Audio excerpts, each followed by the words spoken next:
చిత్రం పడతానా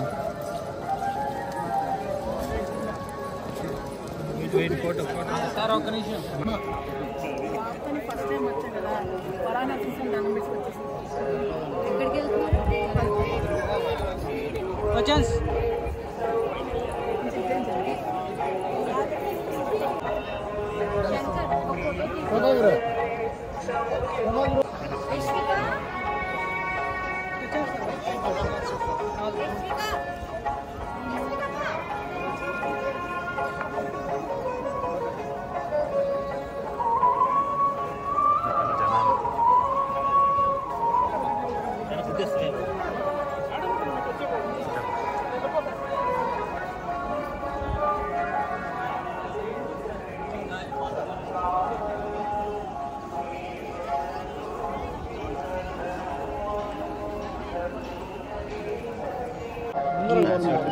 శ్రీ శ్రీ శ్రీ వెంకటేశ్వర స్వామి వారిని కలియుగ భగవాన్ని దర్శించుకున్నాం.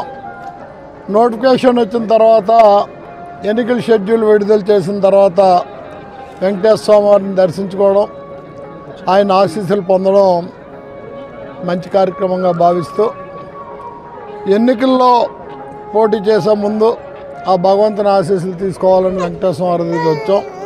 రాష్ట్రంలో మరలా జగన్మోహన్ రెడ్డి గారి పరిపాలన రావాలి.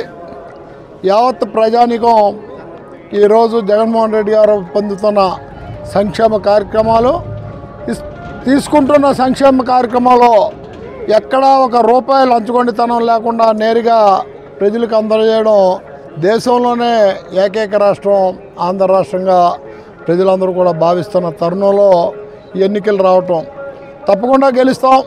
జగన్మోహన్ రెడ్డి గారి పరిపాలన ప్రజలు కోరుకున్నారని నమ్మకం పూర్తి స్థాయిలో ఉండి ఈ ఎన్నికలకు వెళ్తున్నాం.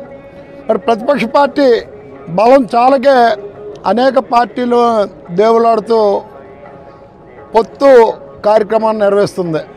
చంద్రబాబు నాయుడు గారు ఈరోజే కాదు, ఏ ఒక్కరోజు కూడా ఒంటరిగా పోటీ చేస్తే గెలిచిన దాఖలాలు లేవు. గెలిచిన ప్రతిసారి పొత్తులతోనే గెలిచిన పరిస్థితులు. అయితే ఈ ఎన్నికల్లో ఆ విధానం కూడా పోయిందని తేటతలం అవుతుంది. బీజేపీ కాదు, తెలుగుదేశం పార్టీ కాదు, ఇంకో పార్టీ ఏ పార్టీ వచ్చినా జగన్మోహన్ రెడ్డి గారి ప్రజాభిమానం ముందు నిలవలేవు అనేది సాక్ష్యం ఆ మూడు పార్టీలు కలవటమే. మరి గతంలో పవన్ కళ్యాణ్ గారు ఒక నమ్మకంతో ఈ రాష్ట్రానికి నేను ముఖ్యమంత్రి అవ్వాలని 2019లో ఒంటరిగా పోరాటం చేస్తే ఏ విధమైన ఫలితాలు వచ్చాయో చూశారు. కాబట్టే ఆ ధైర్యం చేయలేక కనీసం నేను శాసనసభలో అడుగు పెడితే చాలు అన్న విధంగానే సీట్లు కూడా డిమాండ్ చేయలేని పరిస్థితి, ఇచ్చిన సీట్లు కూడా అభ్యర్థులు లేక వదులుకున్న పరిస్థితి మనం చూస్తున్నాం. మరి బీజేపీ ఈరోజు కూడా అభ్యర్థులు ప్రకటించలేని పరిస్థితిలో ఉందంటే ఎన్నికల బరిలో నిలబడి పోటీ ఇవ్వగలిగే సత్తా కలిగిన నాయకుల పార్టీలో లేనందునే. ఎప్పుడో 2014లో రాష్ట్ర ప్రజలు ఆందోళన ఉన్న సమయం, రాష్ట్ర విభజన జరిగింది.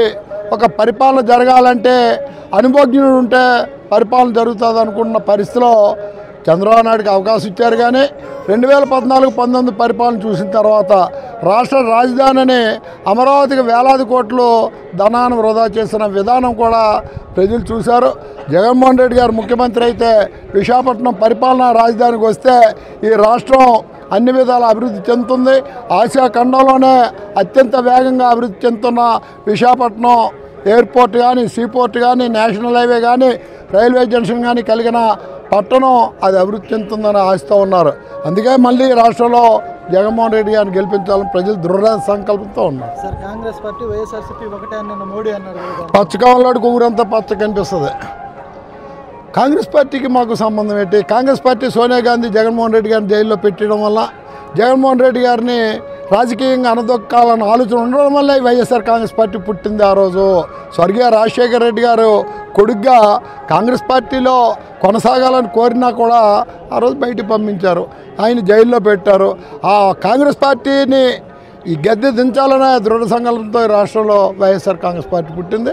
దానితోడు తెలుగుదేశం పార్టీ ఇవన్నీ కూడా ఇంకా లోపకారిగా చంద్రబాబు నాయుడు ఏ విధంగా ఇచ్చేస్తారనేది డీకే శివకుమార్ని ఎయిర్పోర్ట్లో కలిసి మంతనాలు చేసిన విధానం మీ టీవీ వాళ్ళే చూపించారు.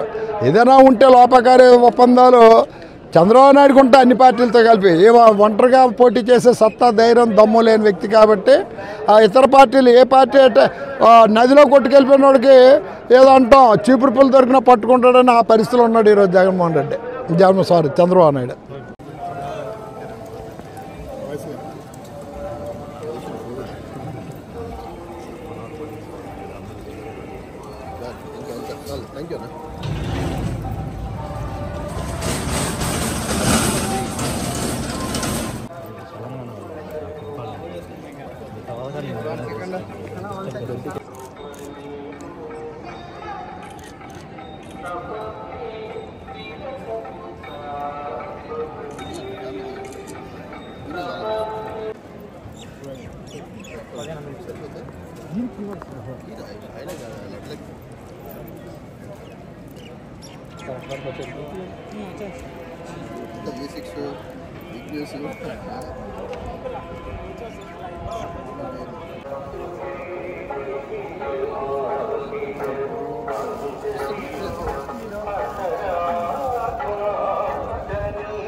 ఇంకా కొంచెం మరి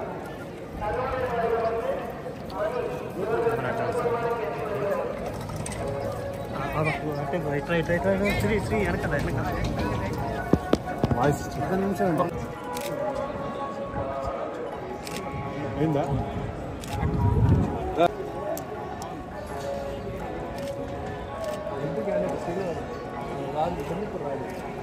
వచ్చండి.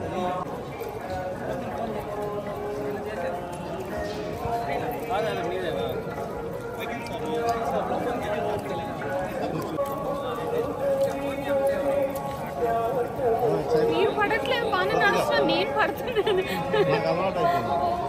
బ్యాక్ నడిచి కూడా బాగా నడుస్తున్నాను.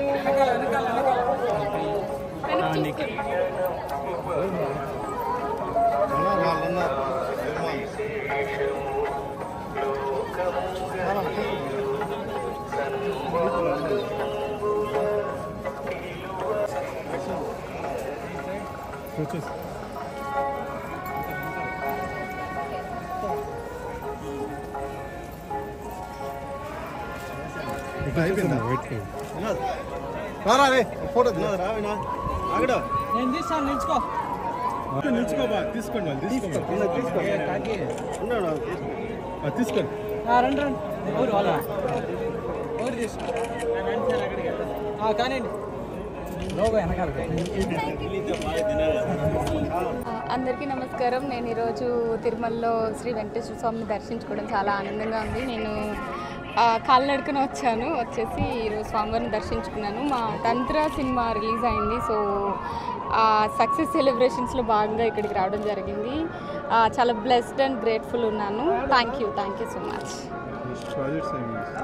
నెక్స్ట్ శ్రీకాకుళం షెర్లాక్ హోమ్స్ అనే ఒక ఫిల్మ్ ఉంది, అండ్ పొట్టెల్ అనే ఒక ఫిల్మ్ రిలీజ్ అవ్వబోతుంది. నెక్స్ట్ మంత్ మేలో అలా రిలీజ్ అవ్వచ్చు.